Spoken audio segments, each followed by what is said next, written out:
It's about time for another bank failure or two or 200.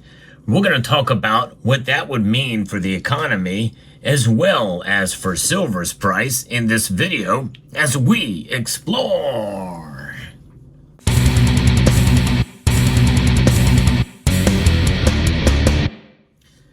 Silver's price will definitely react if there are a number of bank failures that could come down the pike, if history is a guide.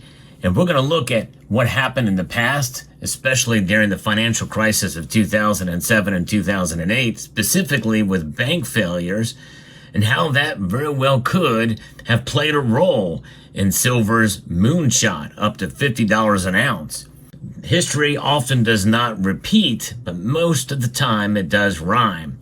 And there are other factors in play, especially now, that weren't there back then. And that could either push or pull silver's price in one direction or another. I like to keep a balanced view on what could happen with silver, especially compared to gold, especially where it is today, to give a little better insight as to what are the possibilities that could come down the pike here. So I'm going to report to you from a piece from the Florida Atlantic University that has done a study that talks about what is coming potentially. State regulators have closed the Republic First Bank in April of 2024, marking the first bank failure of the year. And then we had Fulton Bank enter into an agreement with the FDIC to purchase most of Republic First $6 billion in assets and to assume most of its $4 billion in deposit liabilities. You may remember I reported on that on this channel. The same risk factors, unrealized losses on investment securities, and heavy reliance upon uninsured deposits that brought down Silicon Valley Bank also brought down Republic First, according to Cole. These risk factors triggered concerns of both investors and depositors about the viability of the banks when the banks announced efforts to raise additional capital before they actually secured the additional funds. Other banks in the country could be at risk of failure as unrealized security losses reached $478 billion, the most recently available data show. Already 40 banks with more than $1 billion in assets reported unrealized security losses greater than 50% of their equity capital. More than 200 smaller banks have done the same. That is the backdrop of what definitely could be coming. Even Federal Reserve Chair Jerome Powell said as such. Now, already we're seeing record high gold prices, but what about silver? Silver has a lot of breathing room before it reaches its all-time high, and we last saw that in 2011. And so I found the chart over the FDIC that shows some really dramatic information that actually kind of blew me away. I'm going to talk about that chart in just a moment. But first, let's talk about nickel. That's right. We're talking about nickel right now because I think it very well could, in a sense, play some of the same role here. Nickel is a crucial metal needed for our energy needs, particularly in EV batteries.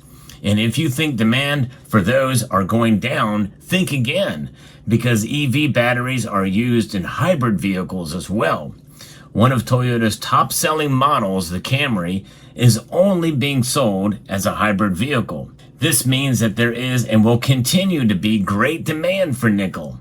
While we are getting better at recycling, the U.S. imports 100% of the new nickel it consumes. With supply chain issues and sanctions, it has become all the more important that we source from within the United States. This is where Alaska Energy Metals comes in. Alaska Energy, with the ticker symbol AKEMF, is sponsoring this video. They are one of the only development stage nickel exploration companies active right now in the U.S. Greg Bacher, the president and CEO, used to work for Inco back in the 90s. At the time, it was the largest nickel miner in the world and was instrumental in discovering nickel in the Nikolai project way back then. When the property came up for sale, he bought it for only $400,000 and all the historic data for another $1 million. Tyron Breitenbach is the advisor and has experience as director of two of the best managed investment firms in Canada. He was able to bring with him the initial CEO of K92 Mining and Paul Mitzek, who has created well over $3 billion in shareholder value in prior developments and sales. He's an incredibly important asset to Alaska Energy. The Nikolai Nickel project is in a Tier 1 pro-resource jurisdiction. After just 1 year of operation at the Eureka deposit, the company reports an inferred resource of 4.2 billion pounds of nickel at a concentration of 0.27% nickel equivalent and 3.9 billion pounds of nickel in the higher confidence indicated resource category at 0.29% nickel equivalent.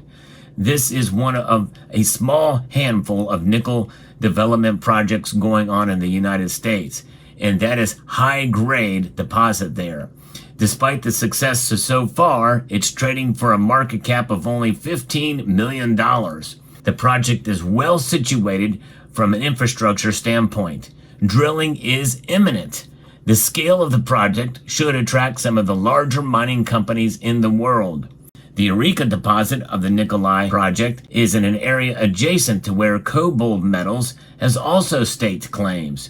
This company uses state-of-the-art AI technology to scour the world for the best places to discover nickel.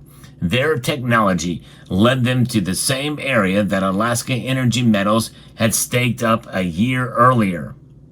Compared to peer companies that are developing similar projects in North America, Alaska Energy Metals boasts one of the higher metal concentrations in the peer group.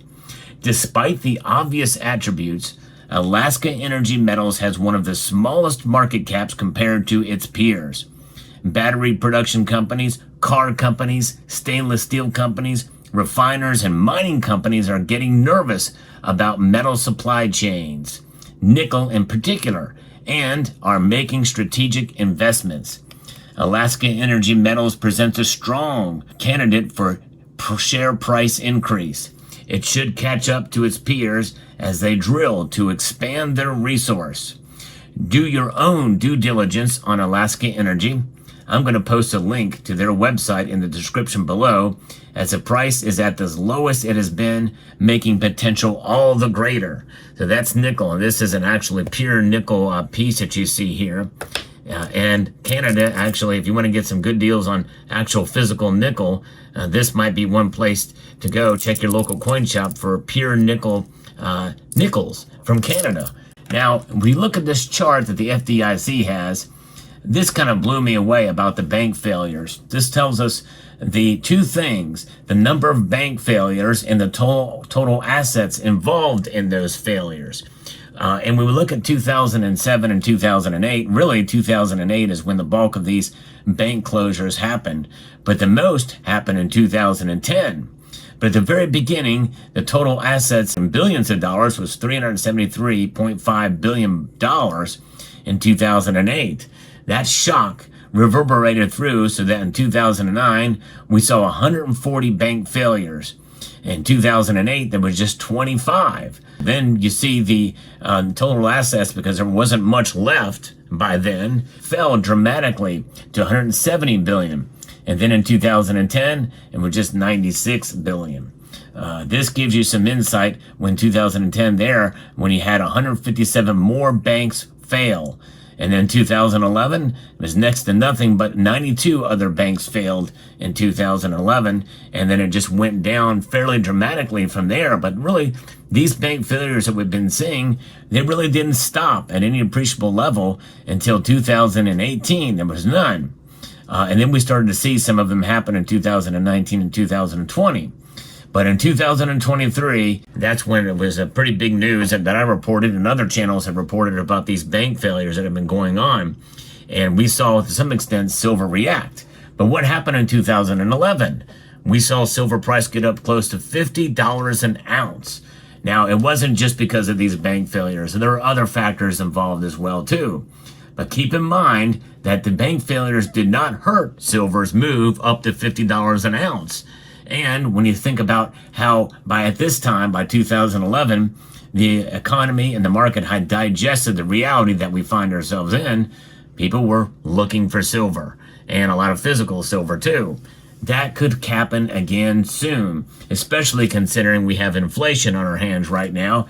And in 2023, there was only 5 bank failures in 2023.